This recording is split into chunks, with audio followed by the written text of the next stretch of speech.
വളരെ എളുപ്പത്തിൽ നമുക്കൊരു ബ്രോസ്റ്റ് തയ്യാറാക്കിയെടുക്കാം.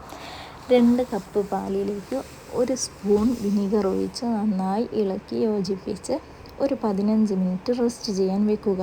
പിന്നീട് ഇതിലേക്ക് 1 സ്പൂൺ കുരുമുളക് പൊടി, 1 സ്പൂൺ മുളക് പൊടി, കുറച്ച് മാത്രം വെളുത്തുള്ളി പേസ്റ്റ്, ബേക്കിംഗ് സോഡ കുറച്ച്, ഉപ്പ് പാകത്തിന്, 2 സ്പൂൺ വിനീഗർ എന്നിവ ചേർത്ത് നല്ലപോലെ ഇളക്കി യോജിപ്പിച്ച് കഴുകി വൃത്തിയാക്കി വെച്ച ചിക്കൻ ഇതിലേക്ക് വെച്ച് കൊടുക്കാവുന്നതാണ്. ചിക്കൻ ഇതിൽ മുങ്ങിക്കിടക്കാൻ പാകത്തിന് വേണം നമ്മൾ വെച്ച് കൊടുക്കാൻ.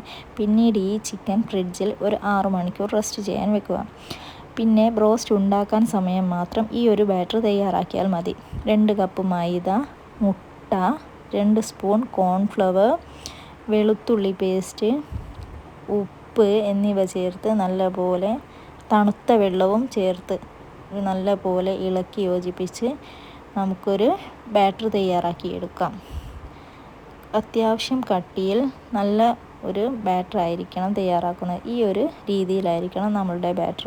പിന്നീട് ഒരു പ്ലേറ്റിലേക്ക് 2 കപ്പ് മൈദ, 1 സ്പൂൺ മുളക് പൊടി, ആവശ്യത്തിന് ഉപ്പ് എന്നിവ ചേർത്ത് ഇളക്കി യോജിപ്പിക്കുക. നിങ്ങളുടെ കയ്യിൽ ഓട്സ് ഉണ്ടെങ്കിൽ അതും ചേർക്കാവുന്നതാണ്. പിന്നീട് നമ്മൾ ഉണ്ടാക്കി വെച്ച ബാറ്ററിൽ ചിക്കൻ മുക്കിയിട്ട് ആ പൊടിയിൽ വെച്ച് നല്ലപോലെ കോട്ട് ചെയ്തെടുക്കുക. ഒരു സ്ഥലത്തും പൊടി എത്താതിരിക്കരുത്. നനവുള്ള ഭാഗങ്ങളിലെല്ലാം പൊടി എത്തിക്കുക. പിന്നീട് നമുക്ക് നമ്മുടെ ചിക്കൻ തിളച്ച എണ്ണയിലേക്കിട്ട് ലോ ഫ്ലെയിമിലിട്ട് വേവിച്ചെടുക്കാവുന്നതാണ്. കൂടുതൽ തീയായാൽ കരിഞ്ഞു പോകാൻ ചാൻസ് ഉണ്ട്. അതുകൊണ്ടാണ് ലോ ഫ്ലെയിമിലിട്ട് വേവിക്കാൻ പറഞ്ഞത്. നല്ല ക്രിസ്പിയായ നല്ല ടേസ്റ്റിയായ ബ്രോസ്റ്റ് ഇവിടെ തയ്യാറായിട്ടുണ്ട്. എല്ലാവരും ഒന്ന് ട്രൈ ചെയ്ത് നോക്കുക.